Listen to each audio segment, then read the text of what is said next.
Hello friends, welcome back to motor refined. मैं हूं आपका होस्ट और दोस्त अरिंदम घोष और आज एक बार फिर मैं आप लोगों के लिए एक जबरदस्त राइड कंपैरिजन के साथ हाजिर हूं। जी हां दोस्तों, आज हम लोग राइड कंपेयर करने वाले हैं all new 2025 Honda Shine 100 DX को with its toughest competitor that is 2025 Hero Splendor Plus XTEC 2.0 model.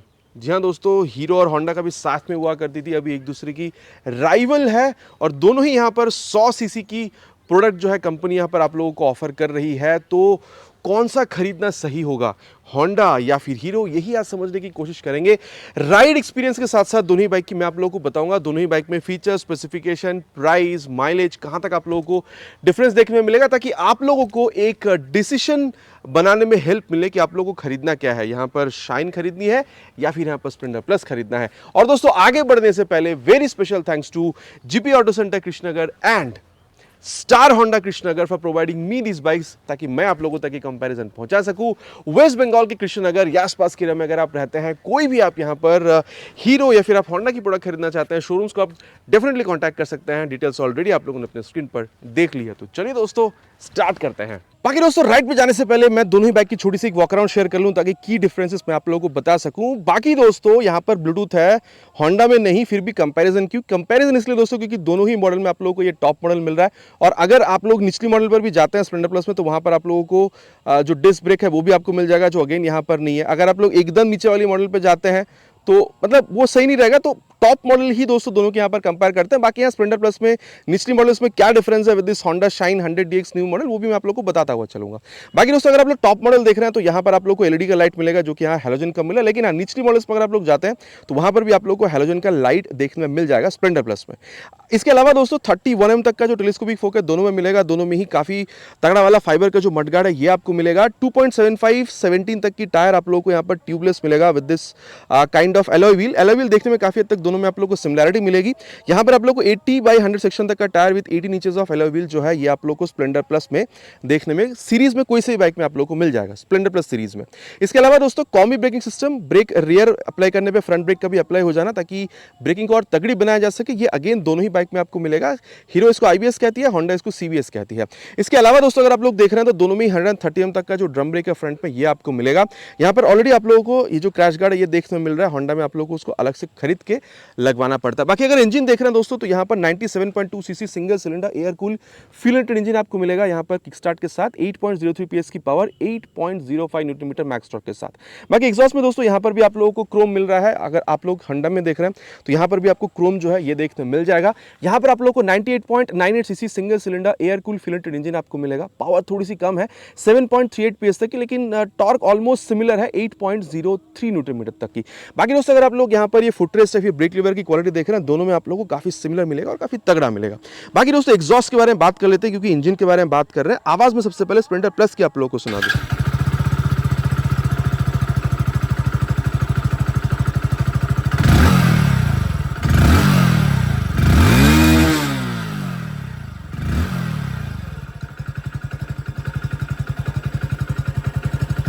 तो ये थे दोस्तों स्प्लेंडर प्लस की आवाज। और अब मैं आप लोगों को यहाँ पर जो होंडा शाइन DX है उसके बारे में सुना दूं आवाज।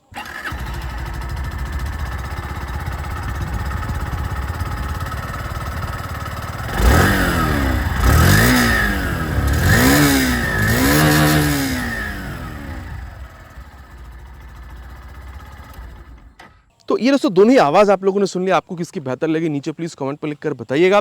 बाकी दोस्तों अगर आप लोग की ऑन करके रखते हैं, अगर एग्जॉस्ट ऑन नहीं भी कर रहे हैं, इंजन को ऑन नहीं भी कर रहे हैं, तो आप लोगों को शाइन DX 100 में ये जो टेल लैंप पे जलता हुआ नहीं दिखेगा, लेकिन आप लोगों को यहाँ पर स्प्लेंडर प्लस में जलता हुआ दिख रहा है। बाकी फ्रंट की तरह रेयर में भी दोनों में ही आप लोगों को जो बल्ब टर्न इंडिकेटर है ये आप लोगों को बिल्कुल मिल जाएगा। ठीक है, फ्रंट में दोनों में ही आप लोगों को बल्ब टर्न इंडिकेटर ही मिलेगा। बाकी दोस्तों रियर में अगर आप लोग देख रहे हैं तो मडगार्ड जो है ये भी काफी तगड़ा वाला आप लोगों को दोनों में मिल रहा है। वहाँ पर 317 तक का टायर, ट्यूबलेस टायर दोस्तों। अगेन वहाँ पर आप लोगों को इस तरीके से जो व्हील है एलॉय व्हील इसके साथ मिलेगा। बाकी यहाँ पर फ्रंट की तरह रियर में भी स्प्लेंडर प्लस में 80/100 सेक्शन की tyre with 18 inches of alloy wheel ये आपको मिलेगा। 110mm की ड्रम ब्रेक आप लोगों को शाइन 100 DX में मिलेगा। यहाँ पर 130mm तक की ड्रम ब्रेक आप लोगों को स्प्लेंडर प्लस मॉडल में देखने में बिल्कुल मिल जाएगा। बाकी दोस्तों दोनों में आप लोगों को ये जो एडजस्टेबल हाइड्रोलिक शॉक अब्जॉर्बर है ये आप लोगों को बिल्कुल मिल रहा है। बाकी दोस्तों यहाँ पर 786mm की हाइट, यहाँ पर आप लोगों को 785 तक की जो सीट हाइट है ये आपको बिल्कुल मिलेगा। 5455 तक की हाइट एनफ रहेगी दोनों अपनी बाइक को यहाँ पर चलाने के लिए। बाकी कुशनिंग कैसी है दोस्तों, आगे चलते हुए बात बिल्कुल करेंगे, लेकिन वहाँ पर आप लोगों को कैरियर एक्स्ट्रा मिल रहा है जो यहाँ पर आप लोगों को नहीं मिल रहा है। इसकी वजह से प्राइस में डिफरेंस है, बताऊंगा मैं आप लोगों को आगे इसके बारे में। आप लोगों को यहाँ पर 9.8 लीटर का टैंक मिल रहा है, यहाँ पर 10 लीटर्स का टैंक मिल रहा है, दोनों में ही मेटालिक है और माइलेज आप लोग करीबन 70 तक एक्सपेक्ट कर सकते हैं। वहाँ पर 165 तक की ग्राउंड क्लियरेंस, यहाँ पर आप लोग को 168 एम तक की ग्राउंड क्लियरेंस मिल रही है। वेट में दोस्तों फर्क है, शाइन 100 DX में 103 किलोग्राम की है और यहाँ पर 112 किलोग्राम की है, तो आप लोगों को स्प्लेंडर प्लस में 9 किलोग्राम ज़्यादा देखने में मिल रहा है। बाकी हैंडल बार दोस्तों दोनों में आप लोगों को काफ़ी सिमिलर मिलेगा, लेकिन चीज़ थोड़ी सी खास यहाँ पर आपको मिलेगा, पास लाइट का स्विच मिल रहा है, हाई बीम लो बीम का स्विच अलग से है, पास लाइट का स्विच वहाँ पर आपको नहीं मिलेगा, हैजार्ड लैंप का स्विच भी यहाँ पर आपको एक्स्ट्रा मिल रहा है, टर्न सिग्नल और हॉर्न दोस्तों आप लोगों को होंडा में थोड़ा सा बेहतर मिलेगा, बताऊंगा मैं आप लोगों को आगे। i3s यहाँ पर मिल रहा है फॉर माइलेज एनहांसमेंट, ये भी आगे चेक करेंगे। बाकी किल स्विच यहाँ पर भी नहीं है, स्टार्ट स्विच है और ऑलरेडी मैंने आप लोगों को एग्जॉस्ट साउंड सुना ही है। बाकी दोस्तों यहाँ पर भी आप लोगों को डिजिटल कंसोल ही मिल रहा है, लेकिन दोस्तों यहाँ पर जो ब्लूटूथ कनेक्टिविटी है ये आप लोगों को मिल रहा है। तो अगर आप हीरो की ऐप को मोबाइल में डाउनलोड इंस्टॉल करके थ्रू ब्लूटूथ इसके साथ कनेक्ट करते हैं तो टर्न बटन नेविगेशन भले आप यहाँ पर इस्तेमाल ना कर पा रहे हो, लेकिन कॉल SMS सेलेक्ट ये सारी चीज़ें आप यहाँ पर इस्तेमाल बिल्कुल कर पाते हैं। बाकी एक और चीज़ है दोस्तों, यहाँ पर आप लोगों को जो मोबाइल चार्जिंग पोर्ट है ये भी आप लोगों को यहाँ पर मिल जाता है, जो कि अगेन वहाँ पर एक चीज़ आप लोग को मिसिंग दिखती है। इसके अलावा दोस्तों अगर आप लोग देख रहे हैं स्पीडोमीटर, देन आप लोगों को यहाँ पर आप कह सकते हैं जो फ्यूल गेज सेंसर है, ठीक है, देन आप लोगों को रियल टाइम माइलेज इंडिकेटर, ये सारी चीज़ें दिखेगी। मोड का बटन इस्तेमाल करने पे ओडोमीटर के बाद यहाँ पर trip A trip B, then आप लोगों को ये सारी चीज़ें यहाँ पर देखने में मिल जाते हैं। बाकी दोनों में दोस्तों मिरर काफ़ी सही है, आगे इसके बारे में चलते हुए बात करेंगे। पास लाइट का स्विच नहीं है दोस्तों, high beam low beam turn signal और हॉर्न डेफिनेटली यहाँ पर बेटर है और इंजन स्टार्ट स्विच यहाँ पर आप लोगों को मिल रहा है, ठीक है, और एग्जॉस्ट साउंड मैंने आप लोग को ऑलरेडी यहाँ पर सुना ही है। बाकी दोस्तों अगर आप लोग देख रहे हैं तो यहाँ पर भी आप लोगों को डिजिटल मीटर कंसोल मिलेगा, लेकिन ब्लूटूथ नहीं है। SP125 की याद बिल्कुल दिलाएगी। Gear neutral position sensor, gear position sensor यहाँ पर नहीं है, fuel gauge sensor, speedometer, then odometer, time आपको बता रही है और सिलेक्ट का बटन इस्तेमाल करने पर trip A trip B, then यहाँ पर एवरेज माइलेज वगैरह जो है, डिस्टेंस टू एम्प्टी, ये सारी चीज़ें यहाँ पर आप लोगों को ये बता देती है। अब प्राइस के बारे में अगर बात करी जाए दोस्तों, दोनों में 8 से 10 हज़ार रुपये तक का फर्क मिलेगा। अगर आप लोग यहाँ पर शाइन 100 DX देख रहे हैं करीबन 96 से 98,000 तक आपको मिलेगा। अभी अभी ये शोरूम पर आई है तो प्राइस करेक्ट पता नहीं चल पाया, जैसे पता चल पाता है वीडियो में नीचे मैं पिन कर दूंगा या फिर आप डिस्क्रिप्शन बॉक्स चेक कर लीजिएगा। बाकी यहाँ पर जब आप स्प्लेंडर प्लस एक्सट्रीक 2.0 मॉडल पर आ रहे हैं, टॉप मॉडल ये वाली मॉडल पर दोस्तों आप लोग 1,07,000 रुपीज़ तक पे करें, तो करीबन 8 से 10 हज़ार रुपये यहाँ पर आप लोग ज़्यादा पे कर रहे हैं। मोटा मोटा दोस्तों बात हो चुका है दोनों बाइक में क्या हमें मिल रहा है। चलिए अब राइड पर चलते हैं, देन देखते हैं कि ओवरऑल राइड एक्सपीरियंस दोनों बाइक के साथ कैसा हो सकता है। और दोस्तों राइड कंपैरिजन की शुरुआत यहाँ पर स्प्लेंडर प्लस मॉडल से ही करते हैं। पावर यहाँ पर थोड़ी सी ज़्यादा, लेकिन वेट भी यहाँ पर थोड़ी सी ज़्यादा है। तो पावर टू वेट रेशियो में क्या चलाते वक्त डिफरेंस आपको शाइन 100 DX में मिलेगा, इसके मुकाबले वो शाइन पे चलाते टाइम बात करेंगे। लेकिन दोस्तों मानसून का मौसम और धीरे धीरे से यहाँ पर बारिश भी पड़ रही है, ठीक है, एकदम हवा के साथ उड़ते हुए हल्का हल्का बारिश की जो बूंदे है वो आ रही है। सो कैमरे पे अगर बारिश की बूंदे दिख रही है please excuse me for this, लेकिन दोस्तों शो मस्ट गो ऑन, तो इसको भी हम लोग राइड रिव्यू बिल्कुल करेंगे। और सबसे पहले दोस्तों जब आप बैठ रहे हैं 785 तक की सीट हाइट है और सीट दोस्तों मैं कहूँगा इस क्वाइट कंफर्टेबल और स्पेस में तो कमी आपको बिल्कुल भी नहीं होगी। चाहे आप बैठ रहे हो पिलन के साथ बैठ रहे हो, आराम से आप बैठ सकते हैं। बाकी देखिए अगर आप देख रहे हैं दोस्तों तो हैंडल बार जो है आप लोगों को काफ़ी सही मिल रहा है, मतलब बहुत ज़्यादा आपको झुकने की ज़रूरत नहीं हो रही है। बाकी रेयर फिटेड फुटपेग नहीं है, फ्रंट फिटेड फुटपेग है, तो सामने की तरफ पैर करके आप बैठ रहे हैं, काफ़ी अपराइट ही बैठ रहे हैं और स्पेस में भी कमी नहीं है, सीट भी अच्छी खासी है। तो एक अच्छा खासा comfortable rider position, riding condition आप लोगों को ये बाइक बिल्कुल प्रोवाइड करा रही है। और मैं तो कहूँगा दोस्तों 5.5 तक की हाइट इनफ रहेगी इस बाइक को मैनेज करने के लिए। और चलिए अब स्टार्ट करते हैं। सारी गियर पीछे की तरफ ही आएगी और ये सेकेंड गियर, थर्ड गियर। मैं तो कहता हूं कि शायद नेक्स्ट अपडेट में स्प्लेंडर प्लस ये एक्सट्रीक 2.1 में शायद आप लोगों को गियर पोजीशन सेंसर भी दिख जाए है ना। बाकी आप लोगों को क्या राय इस बारे में नीचे प्लीज कमेंट करिएगा। बाकी दोस्तों मैं तो कहूंगा यहाँ पर इनिशियल में ये जो पंच पिकअप दे रही है ना, ये आप लोगों को यहाँ पर काफी सही मिलेगा। जी हाँ दोस्तों, 100 सीसी के हिसाब से आपको देखना है, ज्यादा नहीं, ठीक है। 100 सीसी के हिसाब से काफी बढ़िया आप लोगों को यहाँ पर ये जो इनिशियल पंच है ये आप लोगों को यहाँ पर बिल्कुल प्रोवाइड करती है। और अगर मैं आपको बताऊं दोस्तों क्लच के बारे में तो सॉफ्ट ही है दोस्तों, मतलब 100 सीसी का बाइक है हिसाब से अगर आप देख रहे हैं तो सॉफ्ट ही आपको मिल रहा है। और गियर अगर आप लोग देख रहे हैं दोस्तों, चाहे आप गियर अप कर रहे हैं, आप गियर डाउन कर रहे हैं, बाकी हिल एंड टो शिफ्टर दोनों मिल रहा है, तो आपके जूते भी खराब नहीं होती है। और साथ ही अगर आप लोग देख रहे हैं दोस्तों तो काफ़ी स्मूथनेस के साथ शिफ्ट भी हो जाती है। इसमें आप लोगों को ऐसा कोई प्रॉब्लम आप लोगों को यहाँ पर समझ में नहीं आने वाला है। और अगर मैं आप लोगों को यहाँ पर बताऊँ अबाउट एक्सेलरेशन, तो चलिए उसको भी एक बार यहाँ पर टेस्ट कर लेते हैं। और पीछे कोई नहीं है, यहीं से एक बार शुरुआत करते हैं दोस्तों। फर्स्ट गियर पे लगा दिया है, स्टार्ट करेंगे with 3 horns, full throttle,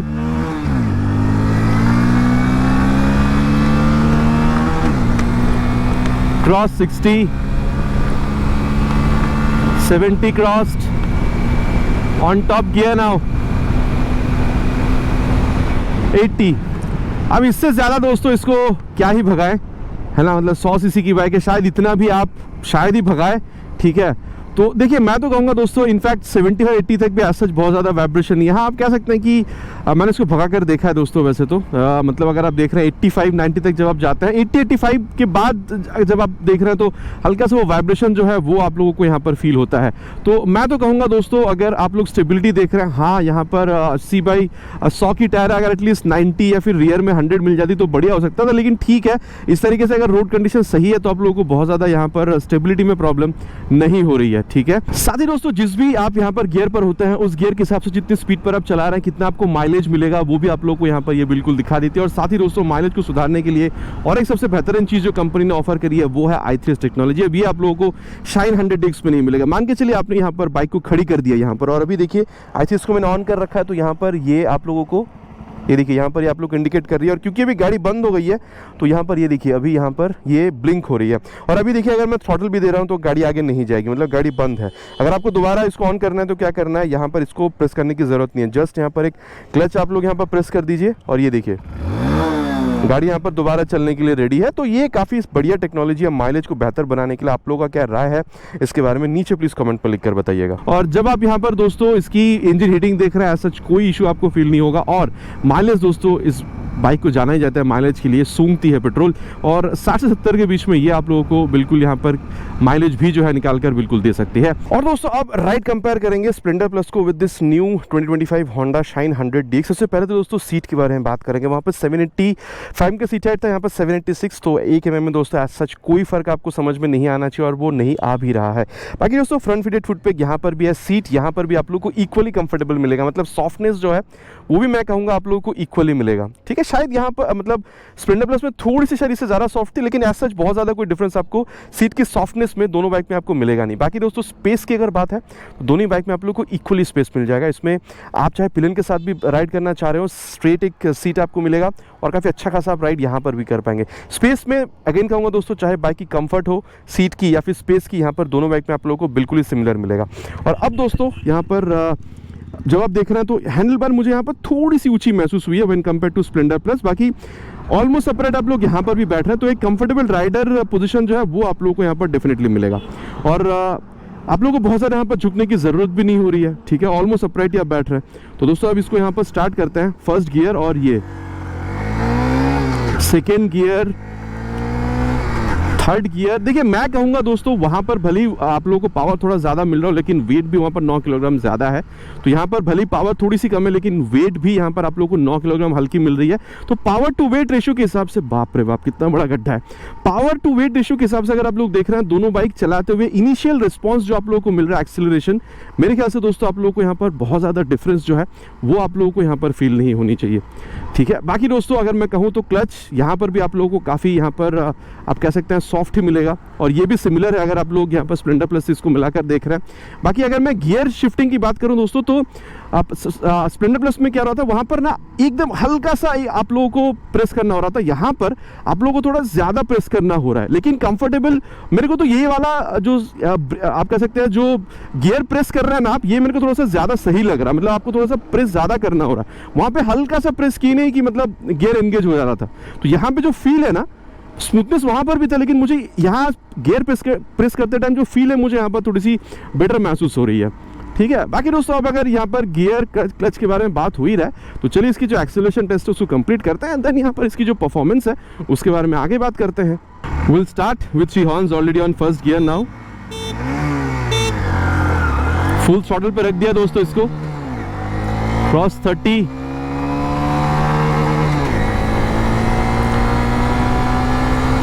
cross 60 also, on top gear cross 80। अब देखिए दोस्तों बात यह है कि अगर आप वाइब्रेशन देख रहे हैं तो मैं तो कहूँगा दोनों में स्मूथनेस की अगर बात करी जाए दोनों में ऑलमोस्ट सिमिलर है। 80-85 तक के बाद आप लोगों को हल्का सा बस दिख रहा है, जिसकी वजह से बहुत ज़्यादा प्रॉब्लम आपको नहीं होगा, लेकिन हाँ स्मूथनेस वाइब्रेशन आप लोगों को दोनों में सिमिलर मिल रहा है। ठीक है। अब दोस्तों जो मैं कहूँगा आप लोगों से वो ये है कि अगर आप कंफर्टेबल क्रूइंग स्पीड देख रहे हैं, फिर भी मैं कहूँगा दोनों में 80-85 किलोमीटर पर आवर तक की स्पीड के आसपास ही आपको मिलनी चाहिए, जहाँ पर बहुत ज़्यादा वाइब्रेशन नहीं होगा।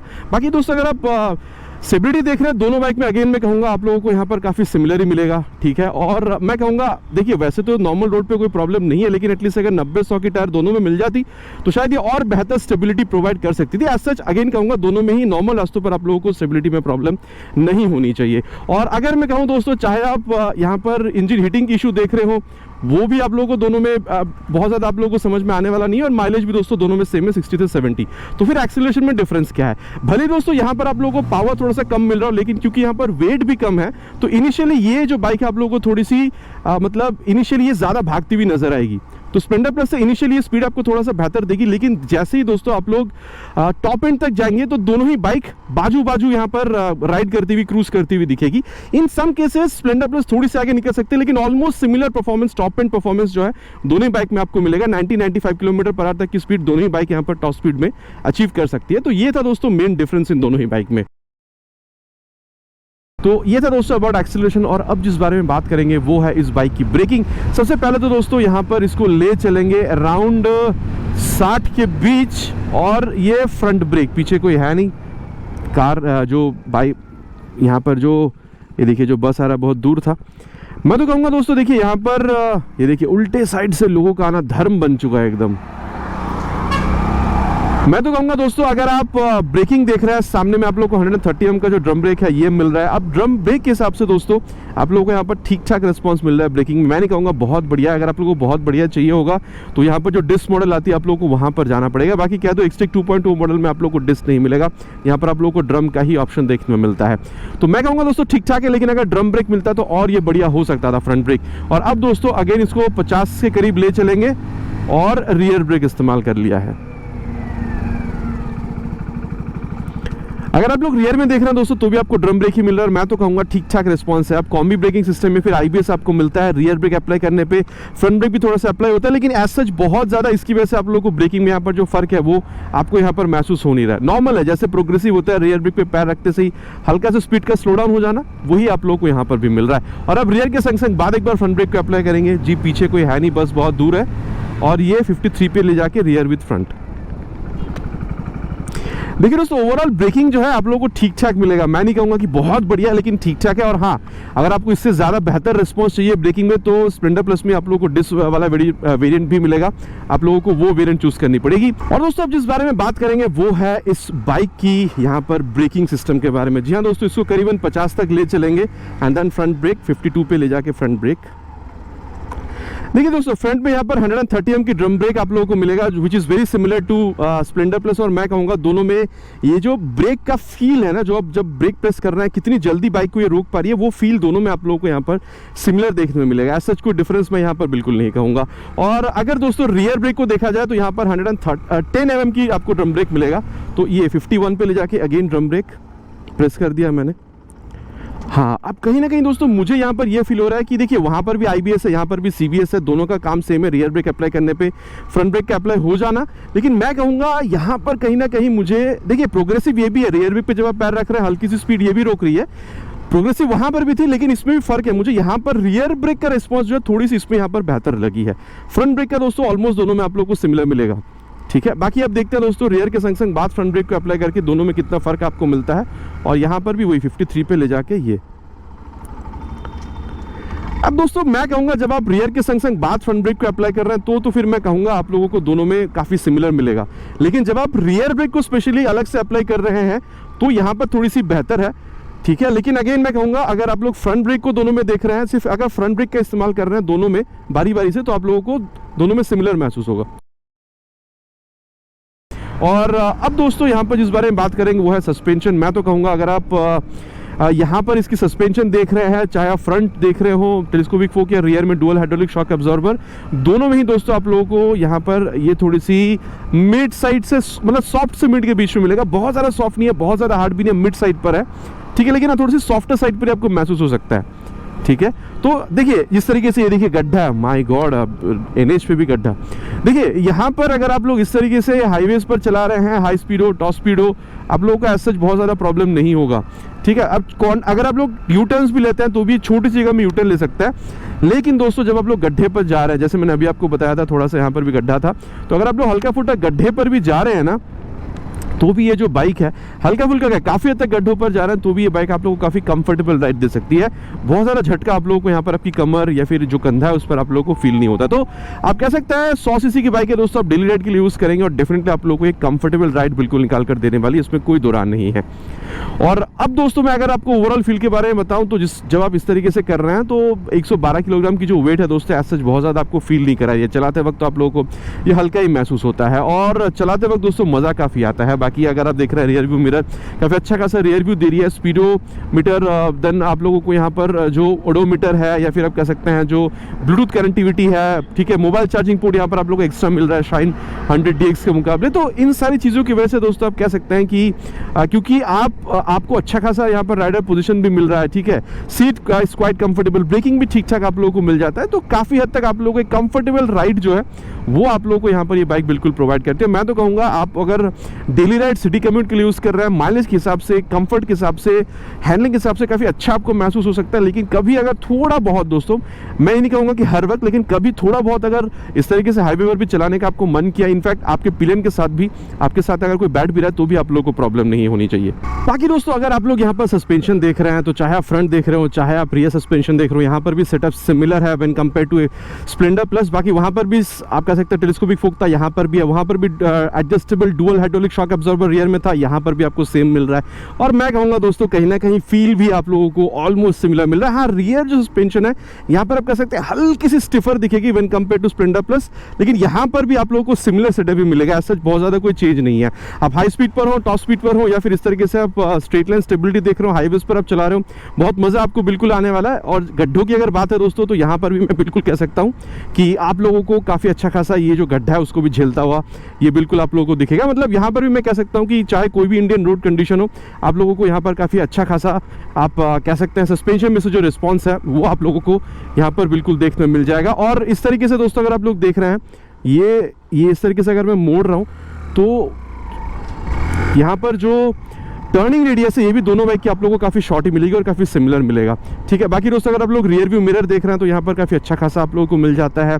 और देखिए स्प्लेंडर प्लस एक्सट्रिक 2.0 मॉडल में तो आप लोगों को ब्लूटूथ मिलेगा, ठीक है, और वहाँ पर आप लोगों को जो मोबाइल चार्जिंग पोर्ट वगैरह वो भी आपको मिल जाएगा। लेकिन अगर आप लोग निचली मॉडल्स पर जाते हैं तो वहाँ पर भी आप लोगों को जो एनालॉग मीटर है, ठीक है, वो मिल जाता है। बाकी दोस्तों अगर आप लोग देख रहे हैं तो इस तरीके से जब आप खेलने की कोशिश कर रहे हैं तो यहाँ पर भी ये उतनी ही स्टेबल है, ठीक है। बाकी वेट उसके मुकाबले यहाँ पर जब आप देख रहे हैं तो जो 9 किलोग्राम हल्की है, एग्जैक्टली चलाते वक्त आप लोगों को थोड़ा बहुत यहाँ पर ये फील भी देती है, ठीक है। देखिए दोस्तों मैं तो कहूँगा यहाँ पर भी आप लोगों को अच्छा खासा जो राइड कंफर्ट है वो मिल जा रहा है। यहाँ पर भी आप ऑलमोस्ट अपराइट बैठ रहे हैं, सीट में यहाँ पर भी आप लोगों को जो कंफर्टेबल नेचर है वो आप लोगों को यहाँ पर मिल रहा है, ठीक है। और एक्सीलरेशन दोस्तों मैंने ऑलरेडी आप लोगों से कही है, इनिशियली ये थोड़ी सी बेटर हो सकती है, लेकिन टॉप एंड में दोनों में ऑलमोस्ट आप लोगों को सिमिलर ही जो परफॉर्मेंस है वो आप लोगों को देखने में मिल जाता है। बाकी दोस्तों दोनों बाइक के बारे में बात हो चुका है कि चीज़ें आप लोगों को यहाँ पर मिल क्या कह रहा है। चलिए अब चलते हैं इसकी कंक्लूजन पर एंड देन एक डिसीजन बनाते हैं कि दोनों में से आप लोगों के लिए खरीदना कौन सा बाइक सही हो सकता है। और दोस्तों अबे सत्यवचन की घड़ी, कंक्लूजन का समय कि आप लोगों के लिए होंडा सही होगा या फिर हीरो। समय हुआ करता था जब दोनों एक साथ रहा करती थी, है ना। अब देखिए दोस्तों थोड़ा बहुत ऊपर नीचे ब्रेकिंग एक्सीलरेशन वगैरह जो है वो आप लोगों ने अभी समझ लिया होगा राइड रिव्यू के दौरान।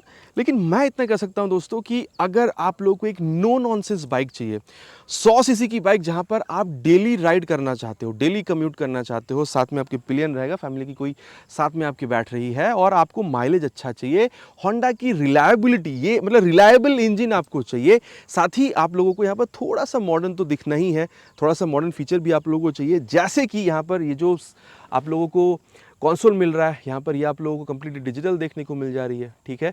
और बजट भी आपको अलाउ कर रही है करीबन 95-1 लाख रुपए तक जाने की आप लोगों के लिए दोस्तों यहाँ पर होंडा की जो शाइन 100 DX मॉडल है ये बहुत सही रहेगा। मतलब यहाँ पर आप लोगों को तामझाम की कोई और फीचर नहीं मिल रहा है, जितना एक राइड करने के लिए एक परफेक्ट फीचर चाहिए उतना आप लोगों को कंपनी यहाँ पर ऑफर कर रही है।